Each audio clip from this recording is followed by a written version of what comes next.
Hey guys! Donc, encore bienvenue sur ma chaîne Albus Mills. Donc, bienvenue dans ma chambre. Bon, alors, vous vous souvenez de ma vidéo qui était du 14 octobre, donc la date de sortie de Harry Potter et l'enfant maudit? Eh bien, je vous disais que sur ma vidéo, je ne l'avais pas lu. Je ne l'avais pas encore, donc normal, je ne l'avais pas lu. Et que j'avais fait des suppositions sur le contenu du livre. Et oui! Je l'ai acheté le jour même de sa sortie. Donc après ma vidéo, je n'ai pas pu vous refaire de vidéo parce que j'ai fait d'autres choses entre temps. Mais du coup, j'ai pris le temps de le lire. Alors, Harry Potter and the Cursed Child est fabuleux.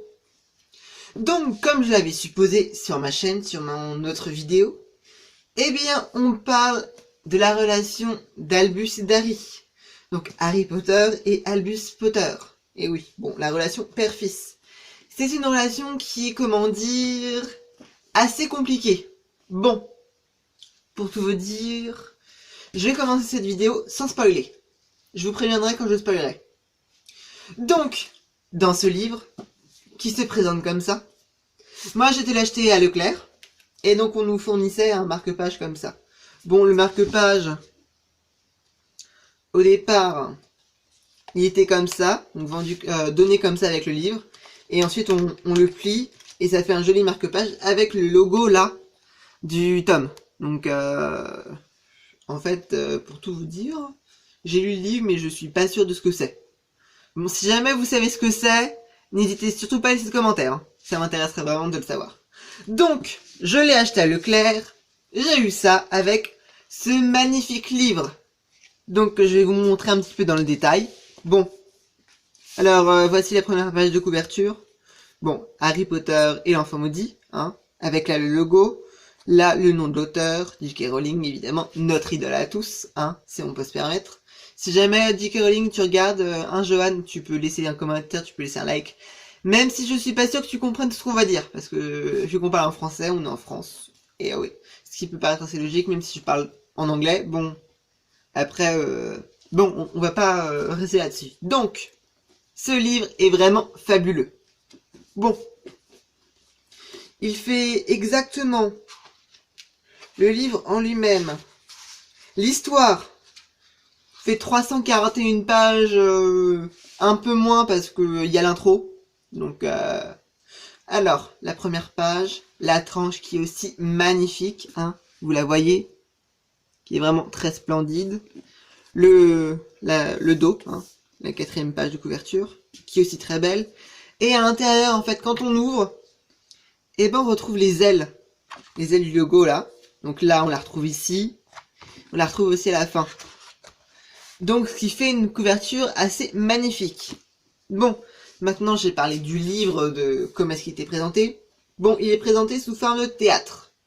Donc, ce qui indique que niveau description, comme nous l'avait montré J.K. Rowling, c'est pas tout à fait ça. C'est pas comme vraiment tous ces livres où on avait des moments de description intenses où on pouvait vraiment s'imaginer.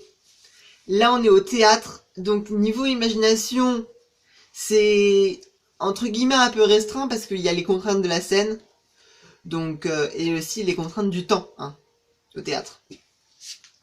Bon, il n'y a pas vraiment eu de... Hein, bon, vu que je ne fais pas de spoil pour l'instant, hein, je préviendrai, j'écrirai spoil. Bon, là, c'est pas encore le moment.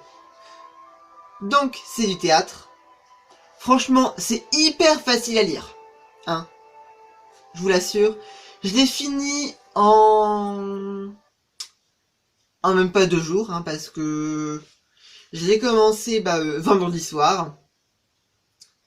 Et je l'ai fini dimanche midi. Hein. Sans lire en continu, c'est en lisant bout par bout. Hein. Donc quand j'avais du temps, donc je l'ai lu. Il est fabuleux. Donc, comme je le supposais dans ma autre vidéo sur Harry Potter and the Cursed Child, la ligne conductrice c'est la relation père-fils, donc entre Harry et Albus, qui est très conflictuelle, hein, parce que Albus ne souhaitait pas se retrouver avec le nom Potter collé à la figure, on va dire, hein, parce qu'on le compare toujours à son père. Bon, attention les amis, spoil, hein. Donc, on va commencer les spoils. Bon. On commence au moment du train, quand il monte dans le train. Donc là, on s'était arrêté avec l'épilogue du 7e tome. Hein, vous vous souvenez tous?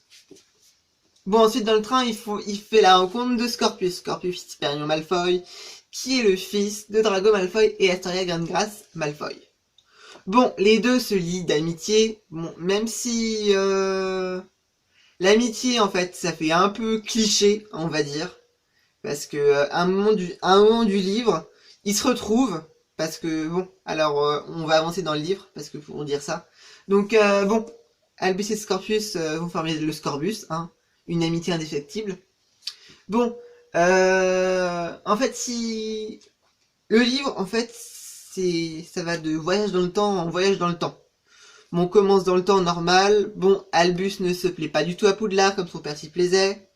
Bon, heureusement, il y a Scorpius. Scorpius, lui, est plus du style Hermione, hein, on va dire. Et Albus, il est du style, Albus, hein. Il a son style bien à lui. D'ailleurs, un moment dans le livre, bon, je vais pas retrouver la page, ni la ligne, ni l'acte, ni la scène, parce que ça va prendre un petit peu de temps. J'aurais dû coordonner la page ou un truc de genre là. À un moment, Scorpius sort à Albus, ah bah ça c'est bien une réplique albusienne. Donc en fait, parce que Albus a un humour assez pince sans rire. Et oui les amis, il est pas comme son père, hein. Bon, il est comme son père sur certains points, d'autres, il ne veut pas du tout lui ressembler. Bon, au moins, si il a trouvé que son père avait fait des erreurs, lui, il ne pourra pas les reproduire avec ses enfants, s'il en a. Et on sait pas avec qui. Hein. Parce que, à un moment, en fait, on rencontre Delphini, qui n'est autre que la fille de... Tenez-vous bien, on l'apprend qu'à la fin du livre. Et oui, tenez-vous bien, Delphini, c'est Delphini Lestrange, ou Delphini Gédusor, qui n'est autre que la fille de Bellatrix Lestrange et Tom Gédusor, autrement dit Lord Voldemort. Apparemment, elle serait née dans la maison des Blacks avant la bataille de Poudlard. Et oui, la bataille de la Poudlard de la Seconde Guerre des Sorciers. Donc celle qu'on voit dans les tomes. Hein. Et oui, apparemment, et donc apparemment, elle n'aurait jamais été à Poudlard, c'est ce qu'elle dit. Et Albus, on va dire que il s'en est un petit peu entiché d'elle. Hein. Bon, à la fin, Albus voulait quand même la tuer, mais c'est pas grave. Et finalement, en fait, à la fin, une jolie happy end, hein. Qui peut envisager d'autres choses? Mais sauf que j'ai été un petit peu déçu sur la fin. Bon, pas déçu. Et je voulais vous dire un autre truc, oui. Où on pense que c'est J.K. Rowling, mais à des moments, on a l'impression que c'est plus une fanfiction. Parce que, à un moment, hein, dans une scène, et bah, une fois que Scorpius a réussi à réparer les erreurs d'un voyage dans le temps qui était horrible, hein, soit dit en passant, parce que je vais pas trop vous en révéler, parce que je vais vous laisser le lire, les amis. Bon. Et bah, il lui demande s'ils sont amis, et... juste comme ça, en fait, Albus lui sort pour toujours. Donc en version originale, ça donne Always. Joli, c'est un clin d'œil. Si c'est un clin d'œil au 7e tome par J.K. Rowling, c'est très joli. Ça fait un peu cliché quand même, hein. Que Always c'est Severus, hein. On laisse le Always à Severus, parce qu'ils vont quand même pas nous le piquer. C'est à Severus, même si j'adore Albus, hein. C'est quand même Severus qui l'a sorti. D'ailleurs, on retrouve pas mal de personnages dans le tome, donc on retrouve Harry, Hermione, Ginny, Ron, logique vu qu'ils ont eu des enfants. On retrouve Drago, Astoria en fait, à un moment elle meurt, donc on la voit pas vraiment. On sait qu'elle meurt, on la voit pas. C'est triste. À un moment en fait, on va retrouver Severus. On va voir McGonagall qui est à Poudlard, qui est la directrice de Poudlard, accessoirement. Ouais, à un moment Harry est mort. Voilà, je vous l'annonce comme ça. J'avais envie de vous le dire. Harry est mort. Donc Albus n'est pas né, mais Harry est mort. Il était tué. Eh oui. Donc je vous laisse avec ça, sur la fin. Donc avec cette vision de Harry mort. Hein, ce que personne ne pouvait imaginer. Et oui, elle l'a fait. Elle l'a fait. Elle nous a tué Harry. Elle nous l'a tué. Bon sinon, en fait après il était ramené à la vie, mais on reste quand même sur le truc que Harry est mort. M-O-R-T. Bon, moi je vous dis à bientôt. Et à la prochaine.